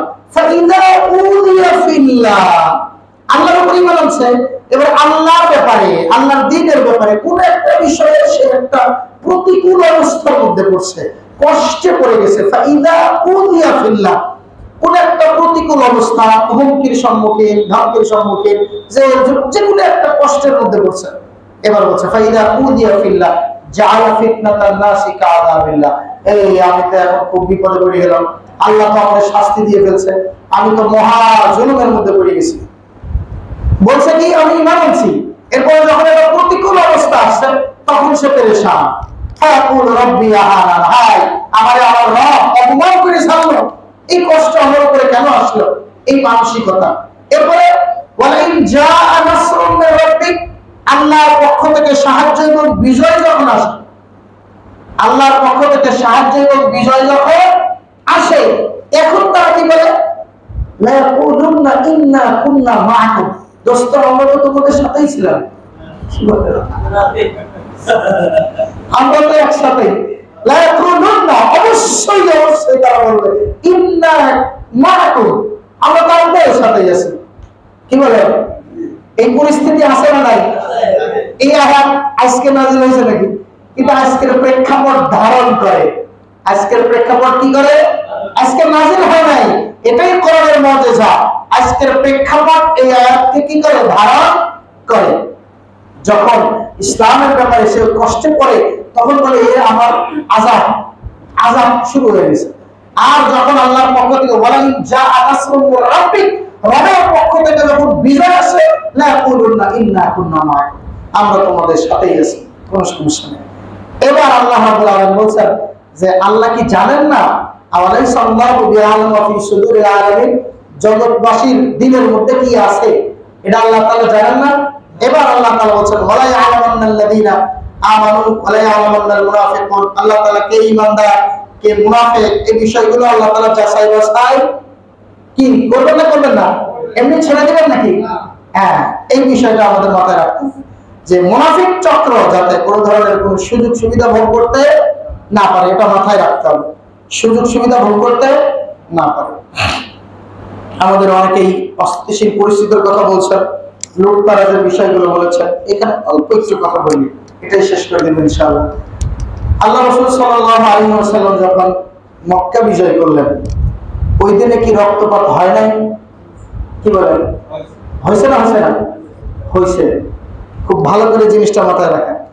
আল্লাহ রাসূল সাল্লাল্লাহু আলাইহি ওয়াসাল্লাম ওই দিনে কিছু মানুষের রক্তকে হালাল ঘোষণা করছেন এবং এই কথা সুস্পষ্ট করে বলছেন যে হুজুর বলছেন এই কথা যে আবু সুফিয়ান রাদিয়াল্লাহু তাআলার ভয়ে কেউ যদি, তখন সে মুসলমান না, তখন সে কি না মুসলমান না, সে একজন নেতা ছিল, মুশরিকদের নেতা, সে যাতে ইসলামের দিকে আসে তার সাথে আল্লাহ সৌজন্যতার আচরণ করেছেন এবং বলেছেন ইয়া আবু সুফিয়ান, হে আবু সুফিয়ান, জিতুকুম বিকারামাতি দুনিয়া ওয়াল আখিরা, তুমি মনে করতেছো ইসলাম গ্রহণ করলে আমার অধীনস্থ হবে, ছোট হয়ে যাবে, নেতৃত্ব চলে যাবে, বিষয়টা এরকম নয়। জিতুকুম বিকারামাতি দুনিয়া ওয়াল আখিরা, আমি তোমার কাছে এমন দ্বীনের দাওয়াত পেশ করতেছি যে দ্বীন তুমি গ্রহণ করলে দুনিয়াতেও সম্মানিত হবা, আখিরাতেও সম্মানিত হবা। তার বাড়ির নিরাপত্তার কথা ঘোষণা করছে যে আবু সুফিয়ানের বাড়িতে যে অবস্থান করবে সে নিরাপদ, সে নিরাপদ। এই কথা যেমন ঘোষণা করেছে, বিপরীত দিকে আবার বলছে খোদার কসম, অমুক অমুক ব্যক্তি যদি কারাগারের গিলাফ ধরে বসে থাকে তারপরেও তাকে হত্যা করা হবে, তারপরেও তাকে। কারা সেই লোকগুলো? কারা? যাদের ব্যাপারে আল্লাহ রাসূল কোনো আমানত নিরাপত্তা দেন নাই, কারাগারের চাদর ধরে রাখলেও তাদেরকে হত্যা করার কথা বলছে। খোঁজ নেন, তাদের ইতিহাস খোঁজ নেন, যারা সাহাবায়ে কেরাম যখন মুসলিম ছিলেন, সাধারণ ছিলেন, ক্ষমতায় ছিলেন না, তাদেরকে তাদের দিন পালন করতে গিয়ে কষ্ট দিয়েছিল। কি দিয়েছিল? কষ্ট দিয়েছিল। এজন্য আল্লাহ রাব্বুল আলামিন কোরআন কারীমের মধ্যে সবথেকে বড় জালেমের পরিচয় দিতে গিয়ে বলেছেন ওয়ামান আযলাম, ওই ব্যক্তির থেকে বড় জালেম আর কে? মিম্মা মানাআ মাসাজিদাল্লাহ আইয়ুযকারা ফিহা ইসমুহু, যে ব্যক্তি আল্লাহর ঘরে আল্লাহর নাম স্মরণ করতে বাধা সৃষ্টি করে, এরকম ব্যক্তির থেকে বড় জালেম দুনিয়াতে আর কেউ নেই। ওয়াসাফি খারাবিহা, মসজিদ কেন্দ্রিক কার্যক্রম, মসজিদের কাজ, মসজিদের সবকিছুকে নষ্ট করতে চায়, এই ব্যক্তির থেকে বড় জালেম আর কেউ নেই, এসব থেকে বড় জালেম। তো তো এরপরে ফাতেহ মক্কার সময় সবাইকে কি দেওয়া হলো? মাফ, নিরাপত্তা। কিন্তু কিছু ব্যক্তিকে কি দেওয়া হয়েছিল? হয় নাই। কিন্তু এই দিনে কিছু ব্যক্তির রক্তকে আল্লাহ রাসূল আল্লাহ তাআলার পক্ষ থেকে হালাল বলেছিলেন, যে এদের রক্ত কি হালাল, এদেরকে হত্যা করা যাবে, হত্যা করতে হবে। আল্লাহ রাসূল বলেছেন এদেরকে হত্যা করে ফেলো। বুঝে আসছে কথা? দ্বিতীয় দিন এসে আল্লাহ রাসূল রক্তপাতকে কি করেছেন? বন্ধ করেছেন, যে স্থায়ীভাবে হারাম, এখন থেকে আর কাউকে হত্যা করা যাবে না। এই বিষয়টা আমাদের কি রাখতে হবে?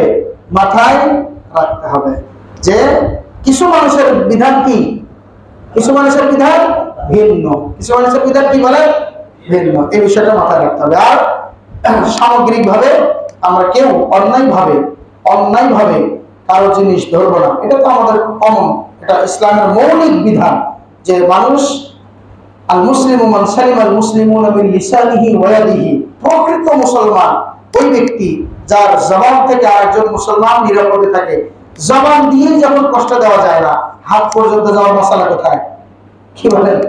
হাত থেকেও নিরাপদ, কষ্ট দিবেন না হাত দিয়েও মুখ দিয়েও। এজন্য আমরা এই বিষয়গুলো খেয়াল রাখবো। আমাদের এই বিজয়, আমাদের এই স্বাধীনতা, সার্বভৌম যেন আমরা দেশের কল্যাণে, নিজেদের কল্যাণে, ইসলামের কল্যাণে, ইসলামের বিধানকে যাতে শাশ্বত বিধানগুলো আমরা অবাধে আমরা মানতে পারি, এরকম ব্যক্তিদের দ্বারাই আমরা নিজেরা পরিচালিত হব। এদেরকে আমরা নেতা হিসাবে নির্ধারণ করব। আল্লাহ রাব্বুল আলামিন কোরআন কারীমের মধ্যে কারা নেতৃত্বে আসবে এই বিষয়গুলো আলাদা করে উল্লেখ করেছেন। 4 গুণের কথা বলা হয়েছে। আল্লাযীনা ইন মাক্কান্নাহুম ফিল আরদ, যারা জমিনে ক্ষমতায় আসবে তারা যেন আকামুস সালাত, নামাজ কায়েম করে। নামাজ কি করে? জীবনেও নামাজ পড়ে না জানাজা ছাড়া। কি বলে? এদেরকে আমরা নেতা বানাই।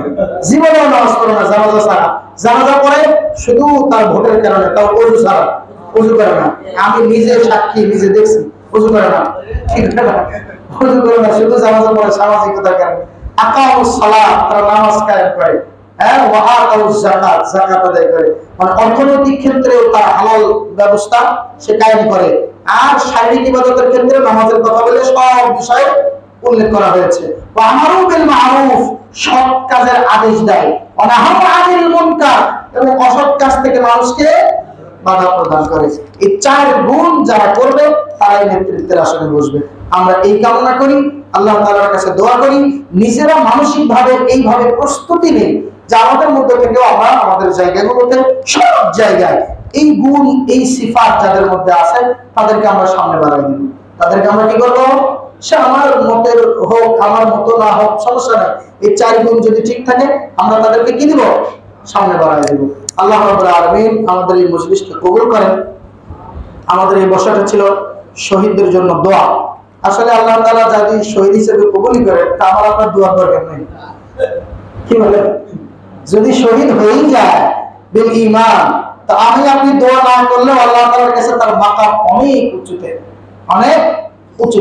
বাকি আমরা দোয়া করব যে তার পরিবারকে যেন আল্লাহ তাআলা ইয়াকুব আলাইহিস সালাতু ওয়াস সালামের মতো সন্তান হারানোর বেদনা সইবার তৌফিক দান করেন।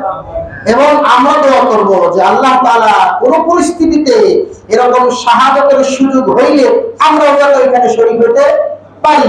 আমাদের কিছু ভাই আমাদের থেকে অগ্রবর্তী হয়েছে, আমরা এখন হায়াতে আছি, ভবিষ্যতের কোন ক্ষেত্র যদি আসে আমরাও যাতে শহীদ হওয়ার জন্য প্রস্তুত হতে পারি, এই দোয়াগুলো আমরা করব। আরেকটা কাজ আছে, সেটা হলো সবাই কি শহীদ হয়ে গেছে নাকি? না কিছু মানুষ অসুস্থ আছে? আমরা আজকে কুষ্টিয়া হাসপাতালে গিয়ে দেখছি কি বিভৎস চিত্র। আমরা প্রায় 14 জনকে অর্থনৈতিকভাবে সহযোগিতা করেছি, অসুস্থ আর মারা গেছেন এরকম আমরা তালিকা করেছি। আমরা সেই জায়গাগুলোতে যাব ইনশাআল্লাহ, উলামা ইকরামের তত্ত্বাবধানে আমরা যাব। আর আপনারা দেখেছেন সবথেকে মর্মান্তিক ভাবে যে ছেলেটা নিহত হয়েছে সেটা হলো সাভারের যে ছেলেটা, খেয়াল করেছেন আপনারা? শাহজাহান গাড়ির উপর থেকে টেনে ফালায় দিল, তখনও জীবিত ছিল, এরপরে টেনে আবার উপরে রাস্তার ওই পাশে ফালায় দিল। দেখছেন না? আমার কাছে মনে হয়েছে এই ছেলেটার মৃত্যুটা সব থেকে কষ্টদায়ক ছিল। কিন্তু সে আমার আত্মীয়তার সূত্রে আমার আপন মামার ছেলে, আমার আপন মামাতো ভাই। এই ছেলেটা, সাভারের যে ছেলেটা, MIST মিলিটারি ইনস্টিটিউটে পড়াশোনা করতো, তার ব্যক্তিগত আমল আলহামদুলিল্লাহ আমার কাছে সন্তোষজনক ছিল। তার প্রতিদিনের রুটিন ছিল সকালে 10 পৃষ্ঠা কোরআন শিখতে হবে। আমার কাছ থেকে কোরআন শিখছে 10 পৃষ্ঠা প্রতিদিনের রুটিন, 1 পৃষ্ঠা অনুবাদ সহ, 1 পৃষ্ঠা অনুবাদ সহ। আল্লাহ তাআলা তাকে জাগতিক মেধা অনেক দিয়েছিলেন, যার কারণে সে করোনার মধ্যে বুয়েটে চান্স পাইছে, ঢাকা মেডিকেলে চান্স পাইছে, যে কয় জায়গায় পরীক্ষা দিয়েছে সব জায়গায় চান্স পাইছে। কিন্তু তার মেজাজ হলো যে আমি এইসব দল ছাত্র রাজনীতির মধ্যে যাব না। আমি একটা, যে ওই সময় ইয়ার লস হচ্ছিল, আর ওর পছন্দনীয় সাবজেক্ট ছিল যে কম্পিউটার সায়েন্স, এই জন্য সে আলোচনা করে যাতে বছর লস না যায় এবং পছন্দনীয় সাবজেক্ট পাওয়া যায় বেসরকারিতে ভর্তি হয়েছে। কিন্তু দেখেন তার শাহাদাত কবুল হয়ে গেছে, আল্লাহ তাআলা তাকে শহীদ হিসেবে কবুল করেছেন, একটাই ছেলে।